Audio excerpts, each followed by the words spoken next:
Hello बच्चों, welcome to बायोबाइट्स। तो जैसे हमने लास्ट वीडियो में देखा कि किस तरह से ह्यूमन बीइंग की एलिमेंट्री कैनाल में फूड का डाइजेशन होता है, और जैसे हम सभी जानते हैं जो फूड है वो हमारा सोर्स है एनर्जी का। तो आज हम जानेंगे कि किस तरह से जो फूड है उसमें से एनर्जी किस तरह से रिलीज होती है। इस प्रोसेस को हम समझेंगे रेस्पिरेशन प्रोसेस के थ्रू। चलो फिर स्टार्ट करते हैं। यहाँ पर ले ली है मैंने रेस्पिरेशन की डेफिनेशन। तो देखो, जो रेस्पिरेशन होता है वो केमिकल प्रोसेस है। जैसे सभी लिविंग ऑर्गेनिज्म को जो है, चाहे वो प्लांट्स हो एनिमल्स हो, सभी लिविंग ऑर्गेनिज्म को अपने डेली टास्क को करने के लिए, अपनी मेटाबॉलिक एक्टिविटीज को करने के लिए एनर्जी की रिक्वायरमेंट होती है, जो कि उनको फूड से मिलती है। तो अब देखो, जो respiration is the chemical process of releasing energy by breaking down glucose for carrying out life process. तो यहां पर जो है सबसे जो बेसिक कंपोनेंट है हमारे फूड का, वो क्या है? ग्लूकोज। तो जो ग्लूकोज है, ग्लूकोज का ब्रेकडाउन हो सके और उससे क्या निकले, उससे एनर्जी रिलीज होती है, तो इसको बोला जाता है रेस्पिरेशन।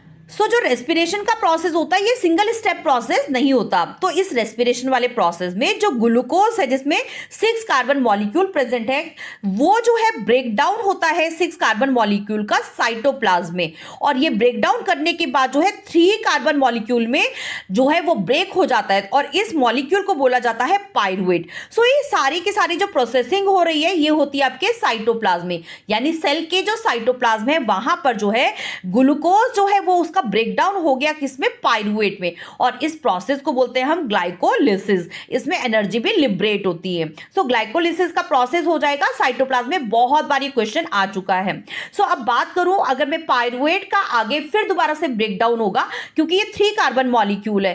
ये जो कार्बन का मॉलिक्यूल 3 कार्बन मॉलिक्यूल है, ये 3 फॉर्म में जो है वो ब्रेक कर सकता है। तो देखो, एक तो है हमारा ऑक्सीजन की एब्सेंस में।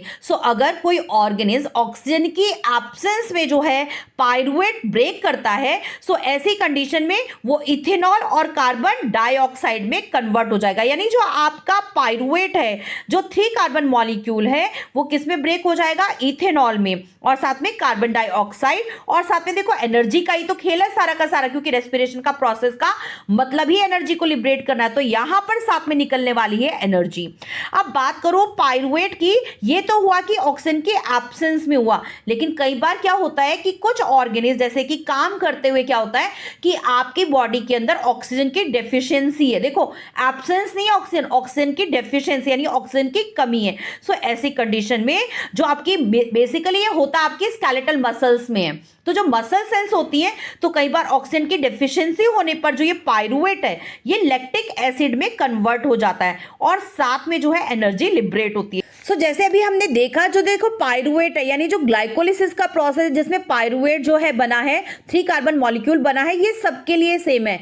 चाहे वो एब्सेंस ऑफ ऑक्सीजन में कर रहा हो रेस्पिरेशन, चाहे लैक ऑफ ऑक्सीजन की वजह से हो रहा हो रेस्पिरेशन, और या फिर प्रेजेंस ऑफ ऑक्सीजन। तो अगर ऑक्सीजन की प्रेजेंस में जो है वो हमारा रेस्पिरेशन का प्रोसेस हो रहा है, तो ऐसे वाले रेस्पिरेशन को बोला जाएगा एरोबिक रेस्पिरेशन, क्योंकि यहां पर एयर प्रेजेंट है। तो एयर प्रेजेंट में, एयर मतलब ऑक्सीजन प्रेजेंट है, तो ये वाला जो प्रोसेस होगा ये आपके माइटोकॉन्ड्रिया में होगा। तो कई बार जो है इस तरह के क्वेश्चन पूछे जाते हैं कि ये वाला जो यानी आपका ऑक्सीजन की प्रेजेंस में जो है वो रेस्पिरेशन कहां पर होगा। तो आपको पता होना चाहिए कि ग्लाइकोलिसिस वाली जो साइकिल थी वो साइटोप्लाज्म में हुई, लेकिन जो है आपका आगे जो जनरेट होगी आपकी एनर्जी, वो एनर्जी कहां पर होगी? माइटोकॉन्ड्रिया में होगी।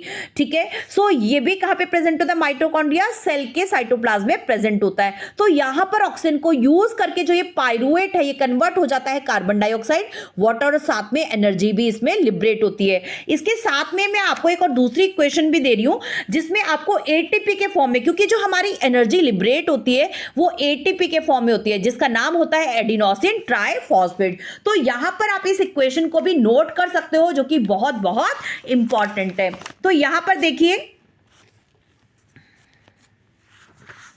यहां पर आप देख सकते हो कि यहां पर जो है ग्लूकोज का एक मॉलिक्यूल है, ऑक्सीजन की प्रेजेंस में, एंजाइम की प्रेजेंस में जो है ये कन्वर्ट हो गया किसमें? कार्बन डाइऑक्साइड की गैस रिलीज हुई है, वाटर, और 38 एटीपी। तो कई बार पूछा जाता है कि किसमें सबसे ज्यादा एनर्जी प्रोड्यूस होती है, तो वो होती है आपकी एरोबिक रेस्पिरेशन में। तो देखिए यहाँ पे 38 एटीपी केमिकल एनर्जी जो है प्रोड्यूस हुई है, और साथ में 420 kilo calorie heat energy produce हुई है। तो इस तरह से जो एरोबिक रेस्पिरेशन होता है उसमें 38 एटीपी केमिकल एनर्जी प्रोड्यूस होती है, जबकि 420 किलो कैलोरी जो है वो हीट एनर्जी प्रोड्यूस होती है। तो 38 एटीपी एक बहुत बिग अमाउंट होता है। तो कई बार अगर कोई पूछता है कि सबसे अगर रेस्पिरेशन के प्रोसेस में कौन से, मतलब कि एरोबिक रेस्पिरेशन सबसे अच्छा है, एनारोबिक रेस्पिरेशन अच्छा है ना, तो इसमें से आपका हमेशा एरोबिक रेस्पिरेशन ही सबसे बेटर है, क्योंकि यहां पर 38 एटीपी जो है वो एनर्जी जो है वो प्रोड्यूस होती है। सो अब बात करती हूं अगर मैं एनारोबिक रेस्पिरेशन की एटीपी के फॉर्म में, ठीक है, तो कितने एटीपी प्रोड्यूस होते हैं।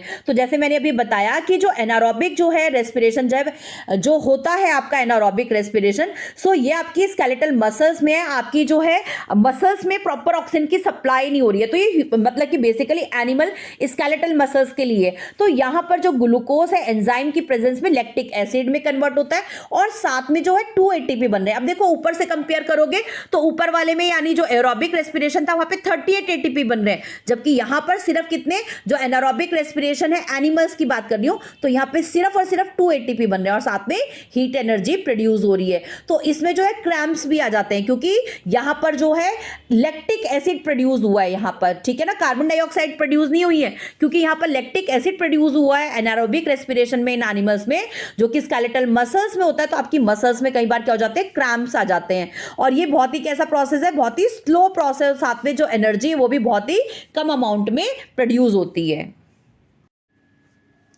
सो अगेन आप यहां पर देख सकते हो एनारोबिक रेस्पिरेशन। तो देखो जो पहले वाला एनारोबिक रेस्पिरेशन था वो एनिमल्स में था, मैंने आपको बताया था वो स्केलेटल मसल्स में हो रहा था, लेकिन यहां पर जो एनारोबिक रेस्पिरेशन है ये प्लांट्स में है। तो कई बार क्या होता है, सीड हो गए आपके, वो क्या करते हैं कि एनारोबिकली जो है रेस्पायर करने लगते हैं, आपके फ्रूट्स हो गए, सीड हो गए, तो एनारोबिकली रेस्पायर करने लगते हैं। तो यहां पर जो एंड प्रोडक्ट है वो क्या बनेगा, तो देखो बनाना क्या, क्योंकि रेस्पिरेशन है तो ब्रेकडाउन किसका होना है, ग्लूकोज का ब्रेकडाउन होना है, और ये जो ग्लूकोज है ये ब्रेक करने के बाद किस में कन्वर्ट हो जाएगा, इथेनॉल में।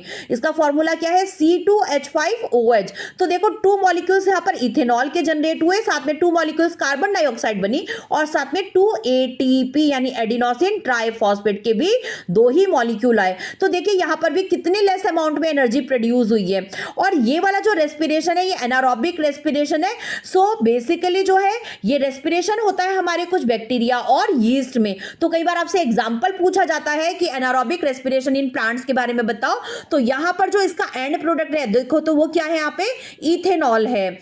सो इस तरह से आपने देखा कि जो हमारा ग्लूकोज है वो किस तरह से कितने वे में जो है उसका ब्रेकडाउन हो सकता है।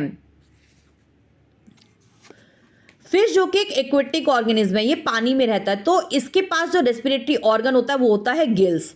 जैसे ह्यूमन बीइंग में लंग्स प्रेजेंट होते हैं, तो यहां पर जो है गिल्स प्रेजेंट होते हैं, फिश में गिल्स प्रेजेंट होते हैं, जो कि इसका रेस्पिरेटरी ऑर्गन है। सो क्योंकि यहां पर जो ऑक्सीजन के लिए जो डिपेंडेंसी है वो एटमॉस्फेरिक ऑक्सीजन को नहीं ले रही है, ये फिश लेती है वाटर में डिजोल्व ऑक्सीजन को, और क्योंकि जो वाटर में ऑक्सीजन का जो परसेंटेज होता है वो बहुत ही कम होता है, तो यही वजह है कि जो हमारी फिश है उसका ब्रीदिंग रेट जो होता है टेरेस्ट्रियल ऑर्गेनिज्म से भी बहुत ज्यादा हाई होता है। और आपने देखा होगा कि कुछ फिश जो है वो सरफेस से बाहर निकल के भी मतलब जंप करते हुए जो है वो बाहर आ जाती है, सरफेस पे आ जाती है। सो ऐसा करने से वो जो अपनी ऑक्सीजन की जो डेफिशिएंसी है उसको पूरा करती हैं। सो इस तरह से आपने देखा कि जो रेस्पिरेशन प्रोसेस है इसमें फूड का जो है उसका ब्रेकडाउन होता है, कभी ऑक्सीजन की प्रेजेंस में और कभी ऑक्सीजन के एब्सेंस में, but yes at the end जो है फूड से मिलती है हमें एनर्जी। आई होप सो कि रेस्पिरेशन का जो प्रोसेस है आपको बिल्कुल क्रिस्टल क्लियर हो गया होगा। सो मिलते हैं देन एक न्यू वीडियो में, टिल देन बाय बाय।